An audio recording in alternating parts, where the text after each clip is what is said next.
Don't shoot! Don't shoot! Let's talk. You let me escape.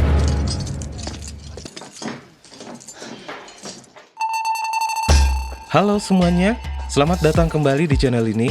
Kali ini saya akan menceritakan alur film yang berjudul Escape from Pretoria yang rilis pada tahun 2015 dan berlatar tahun 1970-an. Film ini diangkat dari kisah nyata tentang dua orang yang kabur dari penjara politik Pretoria di Afrika Selatan yang sebelumnya tertangkap karena melakukan perlawanan terhadap pemerintahan apartheid yang berkuasa di sana. Lantas, bagaimana cara mereka meloloskan diri? Penasaran?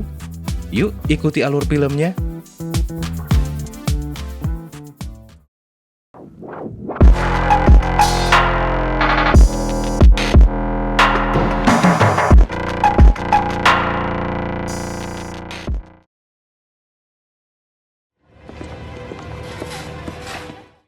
Di awal film, tim Jenkins yang merupakan pemeran utama di film ini terlihat sedang berjalan membawa tas karung yang berisi bom, dan temannya yang bernama Stephen Lee sudah menunggunya dan juga membawa bom.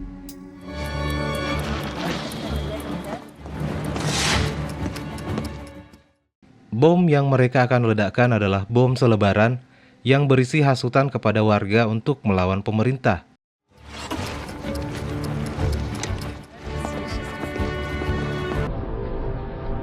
Dan saat bom tersebut sudah meledak, mereka kemudian ditangkap oleh polisi.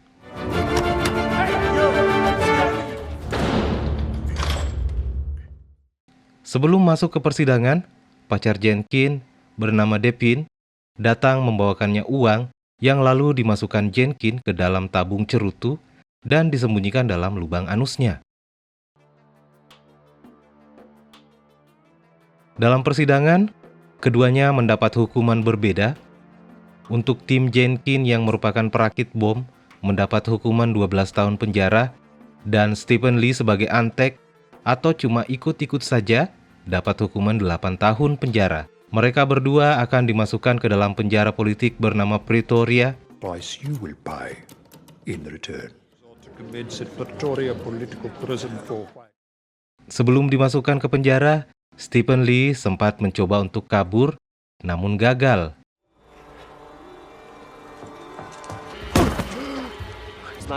Let's talk. You let me escape. Mereka berdua kemudian dibawa ke dalam penjara,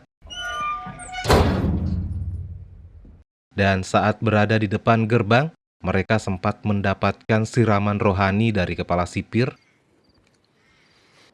You're the most deluded of them all. Here. Saat dalam penjara, Jenkins memperhatikan setiap pintu yang berlapis-lapis dan salah satunya menggunakan sistem kunci elektronik yang sepertinya akan sangat sulit jika ada orang yang mencoba kabur dari sana.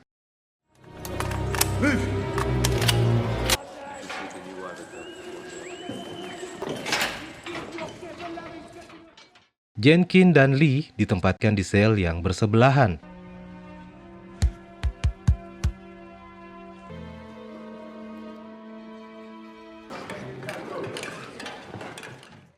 Di pagi hari, saat sarapan, Jenkins yang kebingungan mencari meja makan kemudian dibantu oleh salah satu napi bernama Dennis Goldberg, yang mana dia merupakan tetua para napi dan mendapatkan hukuman penjara seumur hidup karena juga melawan pemerintahan apartheid. Dennis juga tahu kalau mereka adalah pejuang apartheid yang sama dengan dirinya. Saat mereka sedang mengobrol, seorang petugas penjara, kita sebut saja namanya Pander mempertontonkan dirinya saat menyiksa seorang kulit hitam bernama Potluck yang dipekerjakan di penjara tersebut.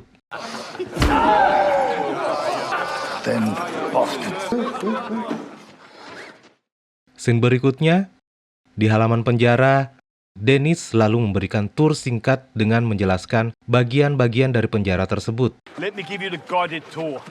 In case you're wondering, it's 20 foot high. Searchlights, on from sundown to sunrise. Dennis juga tahu kalau di dalam pantatnya Jenkins terdapat sesuatu dan menyarankan agar Jenkins segera mengeluarkannya. Dennis juga sepertinya tidak begitu setuju dengan rencana Jenkins dan Lee untuk kabur dari penjara. We are prisoners of conscience. Yeah, that gang, they're going to break out of here by next week. Setelah Dennis pergi, lalu salah satu napi di sana datang menemui mereka berdua. Napi ini bernama Leonard. Kita sebut saja Leo. Leo ternyata tahu kalau mereka berdua punya rencana untuk melarikan diri, dan dia akan bergabung dengan mereka. If you're having a plan,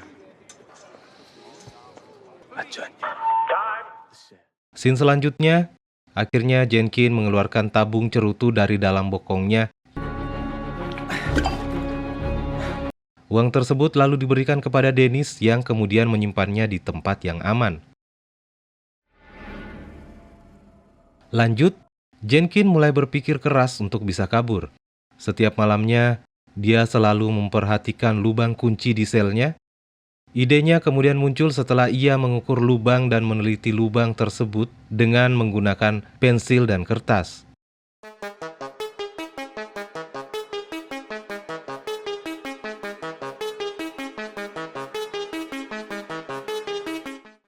Hey, we've got something. Keesokan paginya, saat sedang mandi, Jenkins mengutarakan idenya pada Leo bahwa dia akan membuat kunci dari kayu. We make keys. I'll measure the lock with a pencil and drawing paper. Awalnya, idenya ini tidak disetujui, namun kemudian setelah penjelasan dari Jenkins dan pernyataan dari Lee, Leo pun kemudian mendukung rencana tersebut. Where you get the wood from? From the workshop. 3 minutes. Saat makan siang, Leo membuat kekacauan yang bertujuan agar Jenkins bisa memperhatikan kunci yang dibawa oleh penjaga. Dan saat penjaga datang, Jenkins lalu mulai memperhatikan kunci yang dibawa oleh sipir penjara secara detail dan seksama dalam tempo yang sesingkat-singkatnya. You both can find your cell together. Yeah? Malam harinya, Jenkins mulai menggambar rancangan kuncinya. Saat akan keluar dari bengkel kerja, Jenkins mengambil potongan kayu dan diselundupkan pada termos airnya yang nantinya akan digunakan untuk membuat kunci.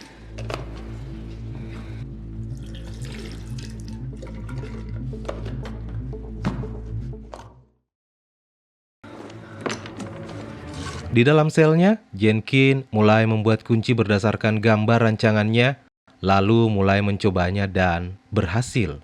Namun, pintu berikutnya, kunciannya berada di sebelah luar.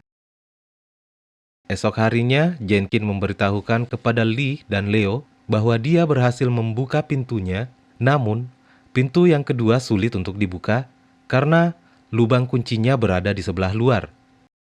Saat para napi sedang mengepel lantai, Jenkins mencoba membuka kunci pintu kedua sel. Jenkins berhasil membukanya, namun saat kuncinya akan dicabut, kunci tersebut patah.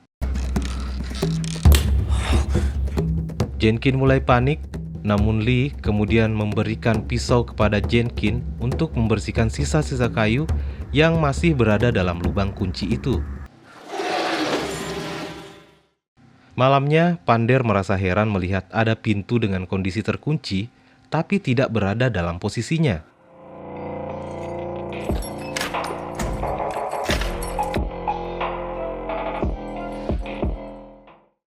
Keesokan paginya saat jam besuk tiba, Jenkins tidak mendapat kunjungan, sementara Leonard dapat kunjungan dari anaknya.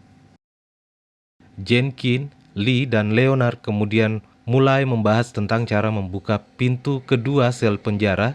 Ketika mereka sedang mengobrol, Lee terpikirkan sebuah ide saat melihat Leonard yang sedang memegang gagang sapu.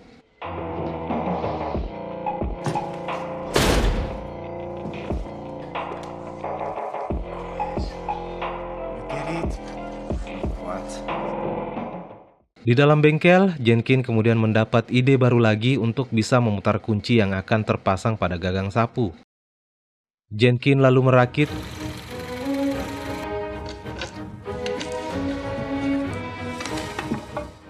kemudian mencoba kunci hasil modifikasinya. Namun betapa kagetnya Jenkins karena setelah berhasil membuka pintu kedua, kuncinya tiba-tiba jatuh. Untung saja dengan kecerdasannya, Jenkin menggunakan permen karet Yosan untuk mengambilnya.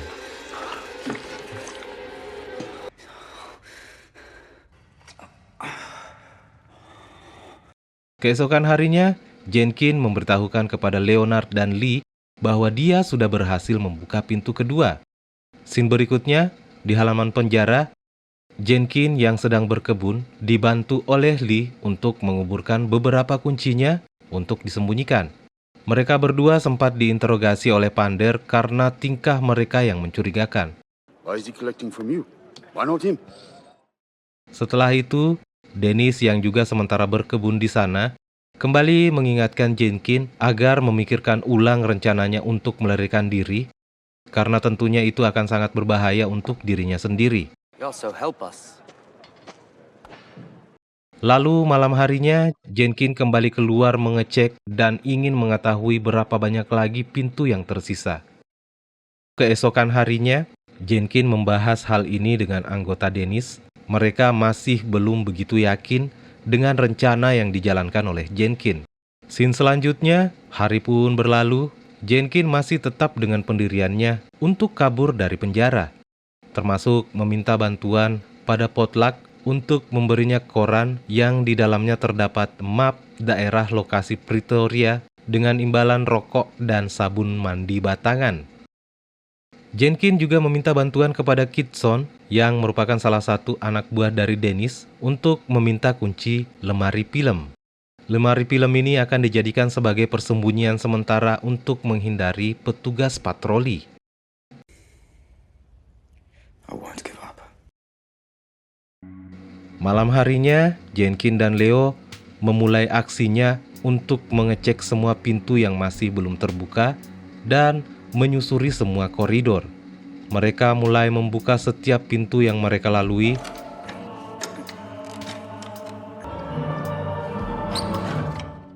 Dan saat petugas patroli akan tiba, mereka lalu bersembunyi dalam lemari film.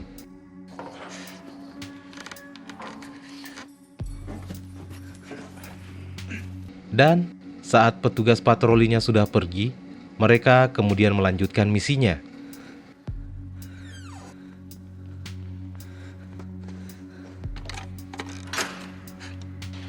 Lalu saat akan membuka pintu yang lainnya, mereka mendengar kode dari Lee bahwa petugas patroli akan segera turun. Mereka pun kembali bersembunyi ke dalam lemari film, dan saat petugas patrolinya sudah pergi, mereka kembali ke sel masing-masing.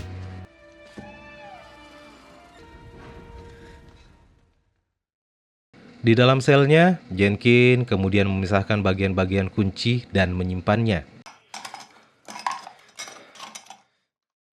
Lalu keesokan harinya, ada sidak yang dilakukan oleh kepala penjara, di mana kepala penjara marah kepada Jenkin karena dia bangunnya kesiangan. Selanjutnya, barang-barang Jenkin kemudian dibongkar dan diperiksa. Jenkin terlihat sangat cemas saat kepala penjara memungut ujung kunci rakitan Jenkin. Untung saja Jenkin punya alasan yang kreatif. What is this? It's for photographs. What an utterly stupid idea. Hari-hari berikutnya, Jenkin kemudian terus mencoba membuka pintu-pintu yang lain dan terus membuat kunci-kunci yang baru. Suatu hari, saat pemeriksaan kesehatan, dokter memeriksa gigi Jenkin yang sudah rusak dan berlubang akibat dari kecil suka makan permen jagoan neon. Dokter menyuruh Jenkin untuk ikut dengannya. Pander kemudian mengantar Jenkin keluar penjara untuk menemui dokter yang memanggilnya tadi. Dari sini, Jenkin kemudian tahu di mana lokasi tombol untuk membuka pintu elektronik yang sekarang ada di depannya. Di luar, Jenkin kemudian melihat dan memperhatikan semua yang ada di sekelilingnya. Scene berikutnya, Jenkin dan rekannya kembali mengajak Dennis dan yang lainnya untuk bergabung, namun mereka tetap tidak ingin ikut. Bahkan Leo dan Dennis harus bersitegang karena berbeda pendapat. But maybe all you white South Africans are the same. Huh? Action. For the rest of your lives. Setelah ajakan kabur berjamaah dari Jenkin ditolak oleh Dennis dan kawan-kawan, Leo, Jenkin, dan Lee pun pergi. Di scene berikut, Dennis terlihat bersedih saat melihat foto keluarganya. Ada perasaan rindu yang mendalam untuk bisa berkumpul kembali bersama keluarga yang dicintainya. Dan Dennis bukan berarti tidak mendukung Jenkin. Dennis kemudian memberikan pasta gigi yang berisi uang kepada Jenkin yang diletakkan di atas kasurnya Jenkin. Bersamaan dengan itu, kembali ada sidak dari kepala sipir penjara dan kemudian menggeledah semua barang-barang dari tiap-tiap napi. Namun, tetap saja tidak ditemukan hal yang mencurigakan.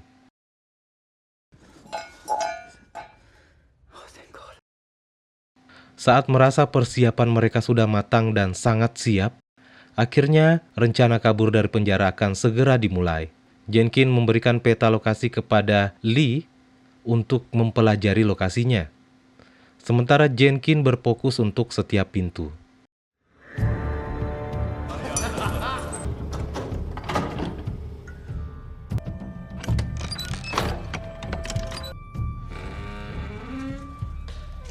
Sebelum kabur, Jenkin masih menyempatkan diri untuk mengajak Dennis.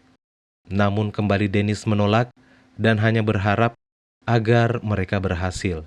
Dengan hanya menggunakan pakaian dalam, mereka pun memulai pelariannya. Mereka mengambil semua peralatan termasuk baju ganti yang sudah disiapkan sebelumnya.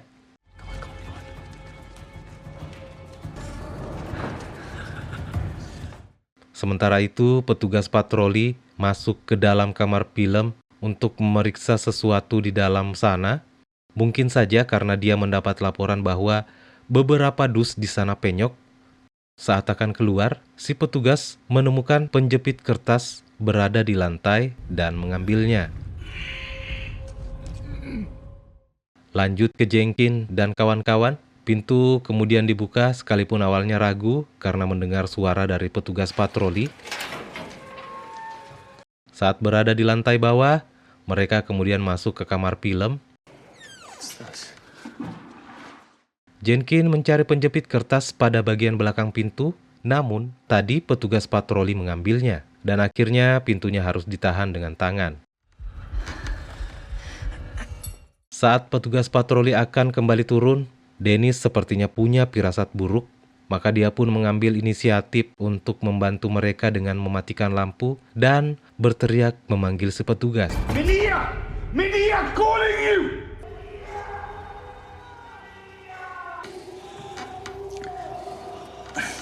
All right, enough! Dan mereka pun selamat oleh bantuan Dennis. Selanjutnya, mereka kemudian kembali menelusuri koridor dan tibalah mereka di pintu elektronik dan Leo yang kemudian menuju ke ruangan tempat tombol tersebut untuk membukanya. Pintu demi pintu kembali mereka buka.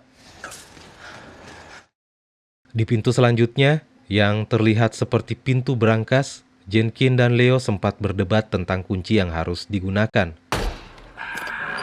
Lanjut, mereka sekarang berada di depan pintu terakhir yang ada di koridor penjara. Jenkin mengintip dan melihat pintu gerbang sekarang terbuka lebar.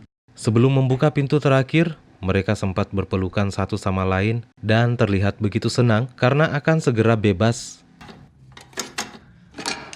Namun ternyata, saat mencoba semua kunci yang mereka bawa, tak ada satupun yang cocok. Kemudian Jenkin mengajak mereka berdua untuk kembali, namun Leo yang sudah lama menanti saat ini tidak mau kembali dan akan terus maju. Leo kemudian mendekati pintu dan mengeceknya.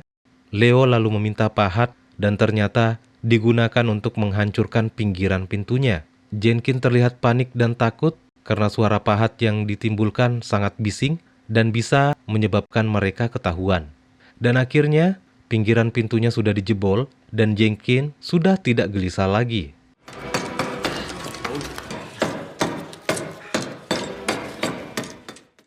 Dan setelah beberapa saat membongkar paksa, akhirnya pintu tersebut bisa terbuka.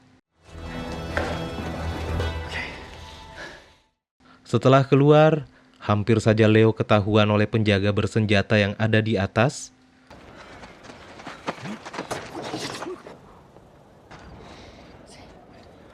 Saat berada di gerbang, Jenkins kemudian meminta peta dari Lee dan mengeceknya, kemudian mereka pun pergi. Saat di luar tak ada yang mencurigai mereka pun berlari dan menuju ke pangkalan taksi. Jenkins lalu memberikan uang pada supir taksi berkulit hitam untuk mengantarnya. Awalnya supir taksi menolak karena mereka berkulit putih dan menyarankan agar menggunakan taksi dengan supir kulit putih. Namun akhirnya, supir tersebut membolehkan mereka naik dan berangkat. Okay.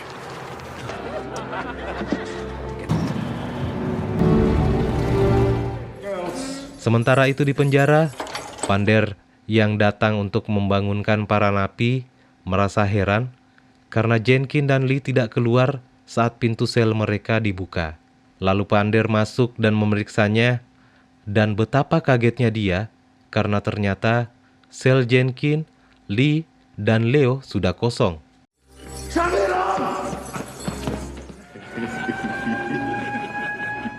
Sementara itu di luar, Lee, Leo, dan Jenkins tidak bisa berhenti bergembira dan berteriak hingga tak terasa air mata bahagia mereka pun keluar dan film pun tamat.